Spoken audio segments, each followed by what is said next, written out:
ஓம் ஹ்ரீம் பைரவி க்ளாம் ஹ்ரீம் ஸ்வாஹா. நிறைய பேர் அஸ்ட்ராலஜர்ஸ் இருக்காங்க.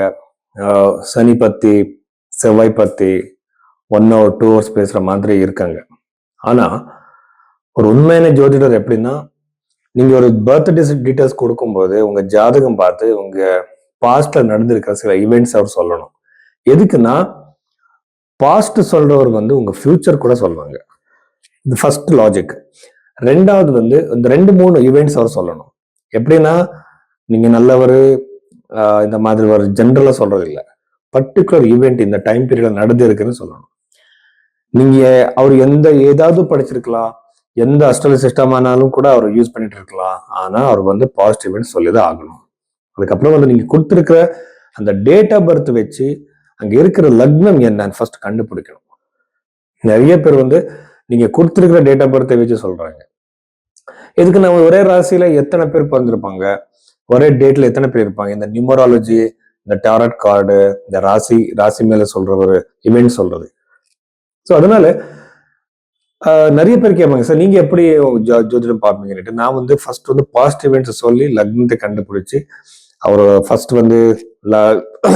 அவரோட கைரேகை, இந்த சைனீஸ் பாமிஸ்டா இருக்கலாம், வெஸ்டர்ன் பாமிஸ்டா இருக்கலாம், கைரேகை வச்சு அந்த ஈவெண்ட் நடக்குமா இல்லைன்னு நான் பாக்குறேன். அதுக்கப்புறம் பிரஷ்ன சாஸ்திரம் பாக்குறேன்.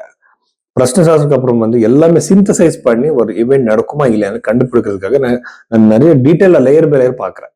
இது சயின்டிபிக்கான மெத்தட். நிறைய பேர் இப்படி பார்க்க மாட்டாங்க.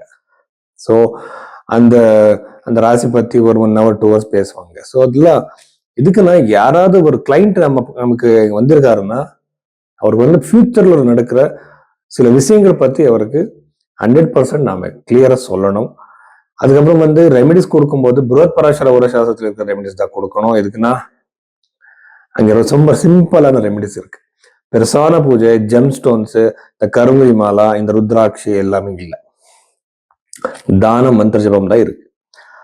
சோ இந்த மாதிரி எல்லாம் நம்ம பார்க்கணும். இதுக்குன்னா ஜோதிடத்துல காலசர்ப்ப தோஷம் இல்லை, புரோத் பராசர ஓர சாஸ்திரம் நீங்க படிச்சா அங்க பித்ருதோஷமும் இல்லை, செவ்வாய் தோஷமும் இல்லை. ஸோ நிறைய விஷயங்கள் இருக்கு பேசுறதுக்கு. ஸோ இப்படி உங்க ஜாதகத்தை சயின்டிபிக்கா பாக்குறதுக்காக நீங்க பைரவி ஆஸ்ட்ரோல நீங்க உங்க கன்சல்டேஷன் புக் பண்ணலாம். சிம்ம ராசி 2026 மார்ச் 22க்கு அப்புறம் இந்த சிம்ம ராசியில பிறந்தவருக்கு என்னென்ன விஷயங்கள் பாசிட்டிவ் நெகட்டிவ் இருக்கு நாம பார்க்கலாம். சிம்ம ராசியிலேயே கேது கிரகம் இருக்கிறதுனால இந்த லக்னத்திலிருந்து ராசியிலிருந்து டைரக்டா அந்த 7th house பார்க்கும் இல்லையா, பார்க்கறது மேரிட்டல் லைஃப் அவ்வளவு நல்லது கிடையாது. ஏதாவது பிரச்சனை வரலாம்.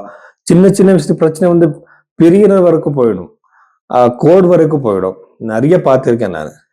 ஒருவேளை உங்க ஜாதகத்திலும் இந்த பிரச்சனை இருந்து 7th house அஃப்ளிக்டட் ஆயிருந்தா நீ ரொம்ப ஜாகிரதையா இருக்கணும். பாருங்க, ஒரு கல்யாணம் பண்ணிக்கும் போது நீங்க ஜாதகத்தை பார்த்து சரியான டைம்ல கல்யாணம் பண்ணிக்கணும். எதுக்குன்னா அஃப்ளிக்டட் பிளானட்ஸோடு 7th house கனெக்டடா இருக்கிற பிளானட்ஸோட தசை நடக்கும்போது நீங்க கல்யாணம் பண்ணா நிறைய நாள் வரைக்கும் இந்த பிரச்சனை இருக்கும்.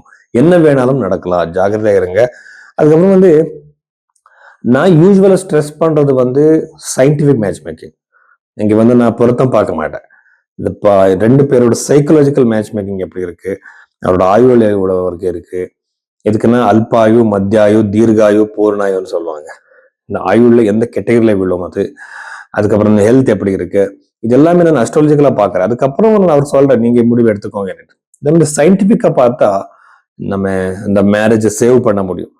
ஸோ அந்த மாதிரி பாக்குறதுக்கு நீங்க பைரவி ஆஸ்ட்ரோல புக் பண்ணுங்க. ஆனா இப்போ இஷ்யூஸ் வரும்போது நீங்க கண்டிப்பா கண்ட்ரோல்டா இருக்கணும். 8th ஹவுஸ்ல இருக்கிறதுனால கண்டிப்பா ஹெல்த் ரிலேட்டட் இஷ்யூஸ் வரும், ஜாகிரதையா இருங்க. ஹெல்த்துக்கு ரிலேட்டடா ஏதாவது ஒரு இஷ்யூஸ் வரலாம், அது எக்ஸாக்டா சொல்ல முடியாது. லங்ஸ் ரிலேட்டடோ ஸ்கின் ரிலேட்டடோ இஷ்யூஸ் வரும். யூஸ்வலா சேட்டர்ன் இருக்கும்போது எல்லாம் மேனேஜபிள், பயப்படுறதுக்கு ஒண்ணும் இல்லை. ப்ராப்பர்ட்டி வாங்குறதுக்கு ரொம்ப நல்ல டைம் பீரியட் இது. ப்ராப்பர்ட்டி வாங்குறதுக்கு விற்கிறதுக்கு ரொம்ப நல்ல டைம் பீரியட் கிரியேட் ஆயிருக்கு. கண்டிப்பா உங்களுக்கு அந்த அந்த தாட்ஸ் வரும், அந்த என்விரான்மெண்ட் கிரியேட் ஆகும் உங்களுக்கு. 11th ஹவுஸ்ல இருக்கிற குரு கிரகத்தினால கண்டிப்பா நீங்க செஞ்சுட்டு இருக்கிற தொழில ப்ராஃபிட் அதிகமா வரும்.